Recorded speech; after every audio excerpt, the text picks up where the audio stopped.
Hollywood Spotlight, presenting an all-star review from the entertainment center of the world, Hollywood.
And we're back again, friends. Yep, this is Tom Jeffrey, and I have the honor once more to be your master of ceremonies during another presentation of one of our sparkling Hollywood Spotlight reviews.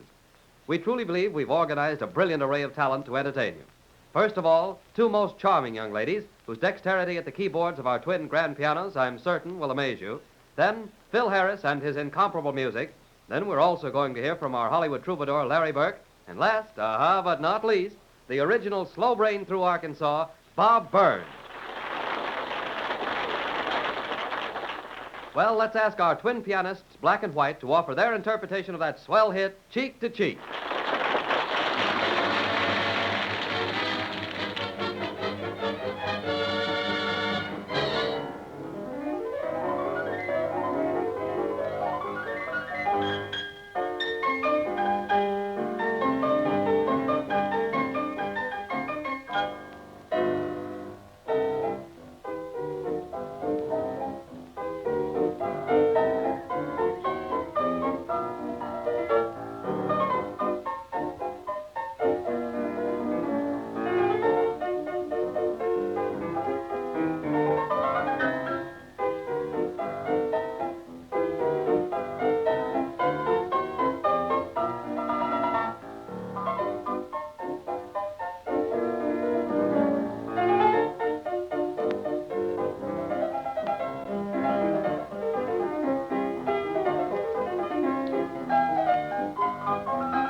That was really marvelous, girls, and we certainly hope to have you back on the Hollywood Spotlight again soon.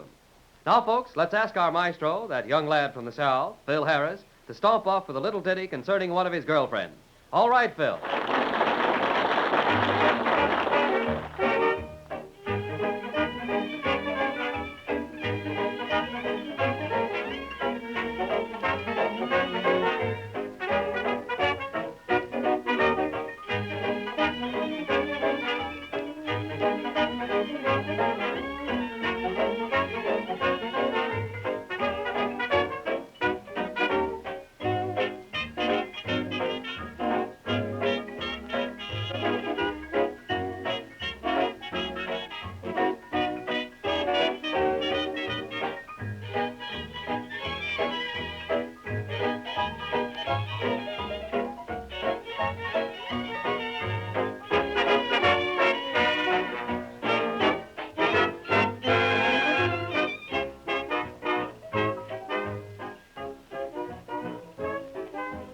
Listen, people, while I sing, why, it's the most peculiar thing, the way I fell in love.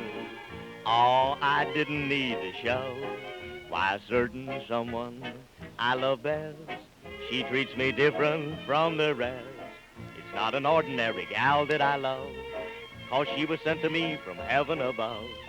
I'm never blue as long as I'm thinking of my extraordinary gal. She means the world and all to me, that is true.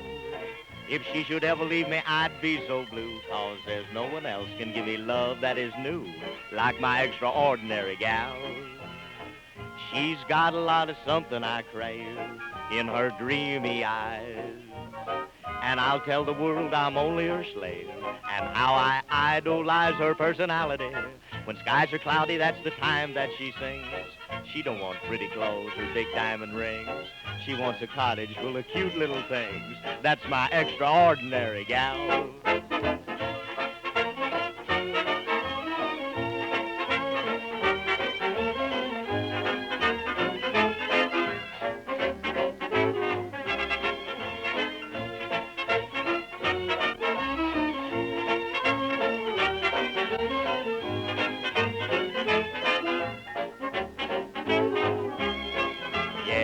She's got a lot of something I crave in her dreamy eyes, and I'll tell the world I'm only her slave, but how I idolize that personality.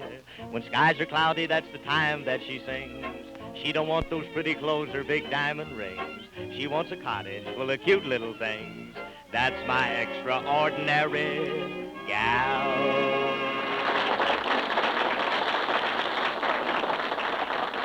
And now, yes, sir, I'm going to introduce once more the young man of the mountains, the original slow brain through Arkansas. You know, when this fellow was born, they thought he was dead, but he was only asleep, and he still seems to be in that condition. Here he is to be interviewed by your old friend, Don Wilson.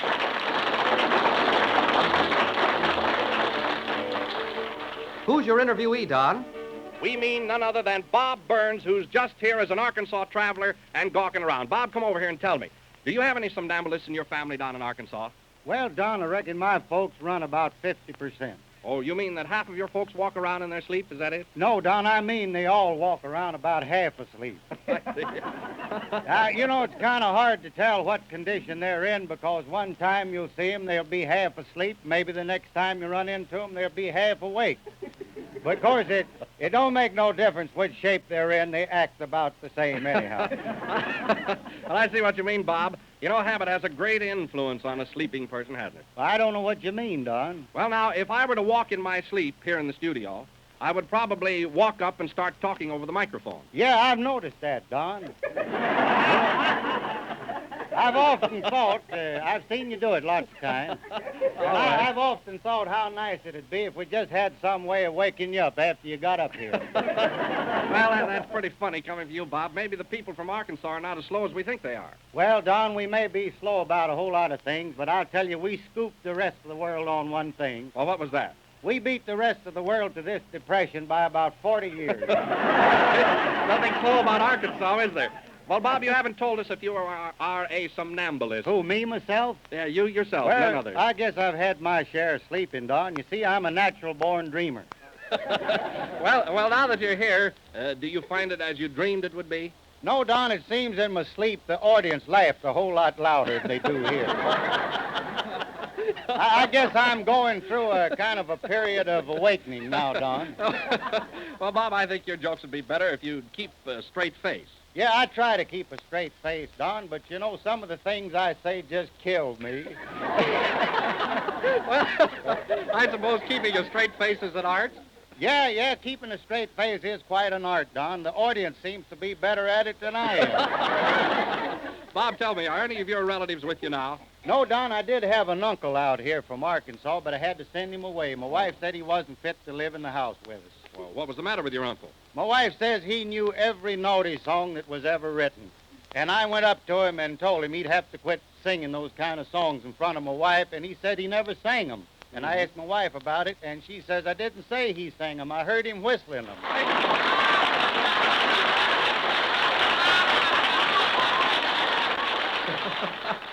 Yes, sirree, Bob Burns. I guess you're the original sleepwalker. Well, Larry Burke, the Hollywood troubadour, seems to be having the same trouble. Tell us all about it, Larry. In song, of course. I woke up too soon. Hell was broken. I woke up too soon, ending a dream. You were so beautiful, so wonderful, and so divine. There was such tenderness in your caress. You were almost mine, almost mine. But I woke up too soon. Oh, how you thrilled me when my lips met yours. 'Twas heavenly. We sang to the stars, we danced on the moon. The world was a year of June. I make my dreams come true, my darling. I woke up too soon.